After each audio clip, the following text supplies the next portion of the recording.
नमस्कार दोस्तों, स्वागत है आपका ग्राइंडिंग सक्सेस चैनल पर। दोस्तों, आज इस वीडियो में हम भारतीय नागरिक सुरक्षा संहिता यानी BNSS से संबंधित एक महत्वपूर्ण टॉपिक पढ़ रहे हैं, जिसमें आरोपों के प्रारूप यानी फॉर्म ऑफ चार्जेस के संबंध में पढ़ेंगे। ठीक है।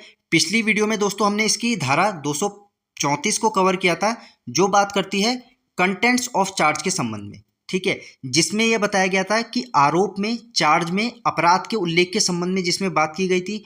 आज इस वीडियो में दोस्तों हम इसकी नेक्स्ट धारा को पढ़ेंगे, धारा 235, जो समय, स्थान और व्यक्ति के संबंध में अपराध कहाँ पे हुआ है, अपराध किस समय पे हुआ है, किस स्थान पे हुआ है और किस व्यक्ति के संबंध में हुआ है, तो आरोप में इन सब के उल्लेख के बारे में, तो उस संबंध में आज हम इस धारा 235 में पढ़ेंगे। ठीक है।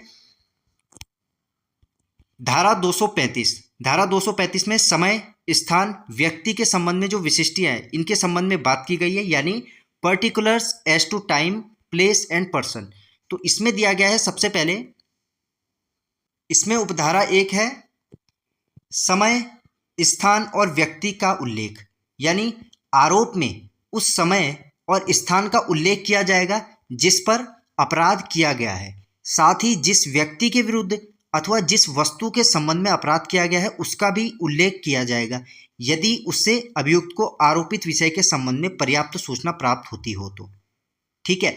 तो आरोप में यानी जब भी चार्ज होगा, जब भी चार्ज लगाया जाएगा, उसमें उस समय के बारे में, उस स्थान का उल्लेख होगा, उसे मेंशन किया जाएगा जिस पर वह अपराध किया गया है। ठीक है। साथ ही जिस व्यक्ति के विरुद्ध अथवा जिस वस्तु के संबंध में अपराध किया गया है उसका भी जो है उल्लेख किया जाएगा, उसे भी वहां पे मेंशन किया जाएगा चार्ज में। ठीक है। यदि उससे अभियुक्त को, जो भी अभियुक्त है जिस पे ये आरोप लग रहे हैं, वह आरोपित विषय के संबंध में जो है उसे पर्याप्त सूचना प्राप्त हो जाती है। तो यह है दोस्तों धारा 235 की उपधारा 1। इसको एग्जाम्पल से समझते हैं। इसका एग्जाम्पल है, जैसे यदि X नाम का कोई व्यक्ति है, इस पर Y नाम के व्यक्ति की मोटरसाइकिल चोरी करने का आरोप है, तो आरोप में यह उल्लेख किया जाएगा कि चोरी कब, कहां और किसकी मोटरसाइकिल के संबंध में की गई। ठीक है। तो जो X नाम का व्यक्ति है, जो ये Y नाम के व्यक्ति की मोटरसाइकिल चोरी करने का इस पे आरोप लगा है, तो जो आरोप है, जो चार्ज है, उसमें यह उल्लेख किया जाएगा कि चोरी कब की गई, कहाँ की गई और किसकी मोटरसाइकिल के संबंध में की गई। ठीक है। तो यह बात करती है 235 की उपधारा 1। नेक्स्ट है, इसमें नेक्स्ट है उपधारा 2। उपधारा 2 में क्या बात की गई है, इसमें बताया गया है आपराधिक न्यास भंग एवं बेईमानी से दुर्विनियोग के मामले में विशेष प्रावधान, यानी क्रिमिनल ब्रीच ऑफ ट्रस्ट, आपराधिक न्यास भंग एवं बेईमानी से दुर्विनियोग यानी डिसऑनेस्ट मिस एप्रोप्रिएशन के मामले में जो है विशेष प्रावधान, यह बात की गई है उपधारा 2 में। इसमें बोला गया है, जब किसी व्यक्ति पर आपराधिक न्यासभंग यानी क्रिमिनल ब्रीच ऑफ ट्रस्ट अथवा बेईमानी से धन या संपत्ति के दुर्विनियोग यानी उसके मिस एप्रोप्रिएशन का आरोप हो, तब अपराध करने की ठीक ठीक तारीखों का विनिर्देश यानी उन्हें स्पेसिफाई करना आवश्यक नहीं होगा।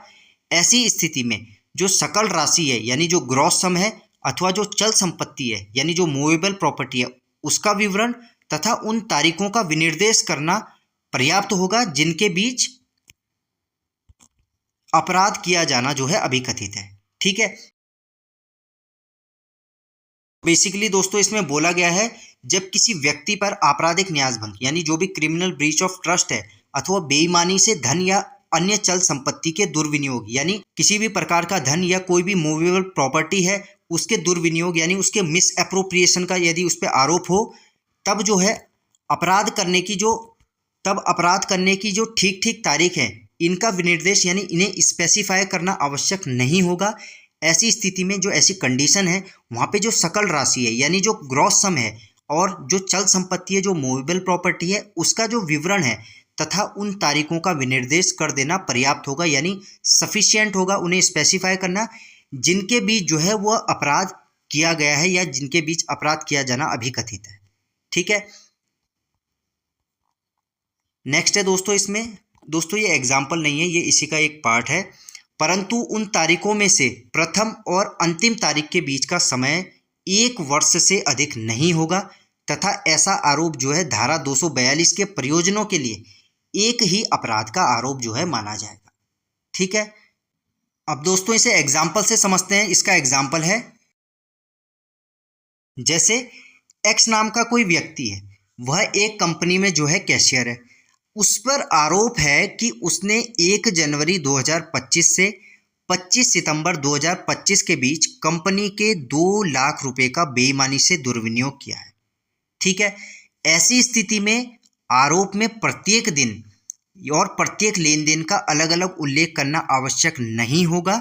केवल 2 लाख रुपए की सकल राशि यानी जो ग्रॉस सम है तथा 1 जनवरी 2025 से 25 सितंबर 2025 के बीच की अवधि का उल्लेख करना वहाँ पे पर्याप्त होगा, वहाँ पे सफिशिएंट होगा। ठीक है, तो इसमें दोस्तों ये कहना चाह रहा है कि एक्स नाम का ये एक व्यक्ति है। अब ये किसी कंपनी में जो है कैशियर है। ठीक है, अब इस पे आरोप है कि इसने 1 जनवरी 2025 ये जो डेट है 1 जनवरी 2025 से और 25 सितंबर 2025 के बीच जो है, इस बीच इसने कंपनी के 2 लाख रुपए का बेईमानी से दुर्विनियोग किया है। ठीक है, 1 जनवरी 2025 से 25 सितंबर 2025 के बीच इसने 2 लाख रुपयों का दुर्विनियोग किया है। अब ऐसी कंडीशन में आरोप में प्रत्येक दिन और प्रत्येक लेन देन का अलग अलग उल्लेख करना आवश्यक नहीं होगा। अब इसका मतलब समझिए दोस्तों, जैसे 1 जनवरी से और 25 सितंबर के बीच तक इसने जो है 2 लाख किया। अब मानो 10,000 रुपये इसने मई में बेईमानी से उनका दुर्विनियोग कर दिया, फिर मार्च महीने में इसने 50,000 का दुर्विनियोग कर दिया, फिर अप्रैल में इसने 50,000 रुपये का और दुर्विनियोग कर दिया। तो ऐसे ऐसे जो इसने अलग समय पे और अलग डेट पे जो ये पैसों का दुर्विनियोग किया है, जो इसने पैसों का गबन किया है, उनका उल्लेख करना आवश्यक नहीं होगा। इसमें यही बात की गई है कि ऐसी स्थिति में आरोप में प्रत्येक दिन और प्रत्येक लेन देन का जो है अलग अलग उल्लेख करना आवश्यक नहीं होगा। केवल जो 2 लाख रुपए की सकल राशि है, यानी जो भी इसने ग्रॉस सम 2 लाख रुपए है, उस राशि तथा जो 1 जनवरी 2025 से 25 सितंबर 2025 के बीच की अवधि का उल्लेख करना जो है पर्याप्त होगा। यानी 1 जनवरी 2025 से और 25 सितंबर 2025 के बीच जितने भी इसने पैसों का है, उनका एक ग्रॉस सम 2 लाख रुपए है। यह जो इसका उल्लेख करना बस आवश्यक है, इसका उल्लेख करना एक पर्याप्त है। ठीक है, तो यह बात की गई है दोस्तों उपधारा 2 में। ठीक है, नेक्स्ट है दोस्तों धारा 236। 236 में क्या बात की गई है, कब अपराध किए जाने की रीति कथित की जानी चाहिए, यानी when manner of committing offence must be stated. तो कब अपराध किए जाने की जो रीति है, जो इसका मैनर है, वह कब कथित की जानी चाहिए, इस संबंध में बात की गई है धारा 236 में। इसमें बोला गया है जब धारा 234 और 235 में दी गई विशिष्टियां यानी जो भी पर्टिकुलर्स हैं, अभियुक्त को उसके विरुद्ध लगाए गए आरोप की पर्याप्त सूचना न दें, तब आरोप में उस रीति यानी उस मैनर का भी उल्लेख किया जाएगा जिससे अपराध किया गया था। ठीक है, तो धारा 236 में दोस्तों क्लियरली बोला गया है कि जब धारा 234, जो धारा 234 है जिसमें अपराध के उल्लेख के संबंध में बात की गई थी, अपराध के उल्लेख के संबंध में बात की गई थी, और धारा 235 जो हमने अभी ऊपर पढ़ा, इसमें जो दी गई विशिष्टियां हैं, जो भी पर्टिकुलर्स हैं, अभियुक्त को उसके विरुद्ध यानी जिस भी व्यक्ति के खिलाफ या जिस भी अभियुक्त के विरुद्ध वो लगाए गए आरोप हैं, उसकी पर्याप्त सूचना यदि इनके द्वारा न मिल रही हो उसे, या ये उसे आरोप की पर्याप्त सूचना न दें, तब जो है आरोप में जो चार्ज है उसमें उस रीति यानी उस मैनर का भी उल्लेख किया जाएगा, उस मैनर को भी मेंशन किया जाएगा जिससे अपराध किया गया था।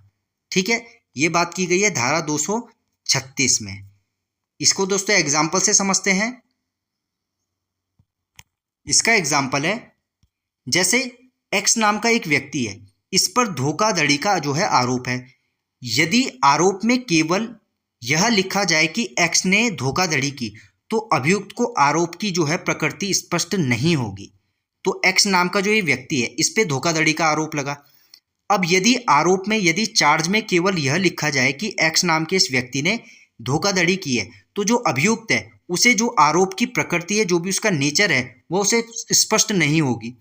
इसलिए जो है आरोप में यह भी उल्लेख किया जाएगा कि एक्स ने स्वयं को बैंक अधिकारी बताकर वाई नाम के व्यक्ति से 50,000 रुपये प्राप्त किए और इस प्रकार धोखाधड़ी की।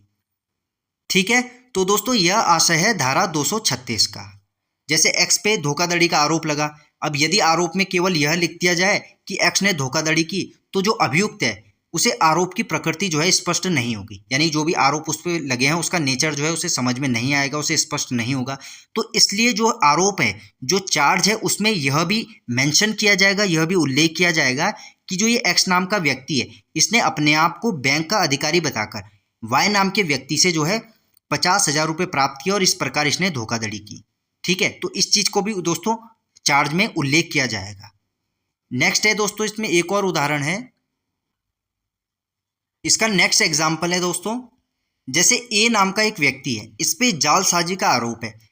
यदि आरोप में केवल यह लिखा जाए कि ए ने जालसाजी की है, तो अभियुक्त को यह स्पष्ट नहीं होगा कि जालसाजी किस प्रकार की गई।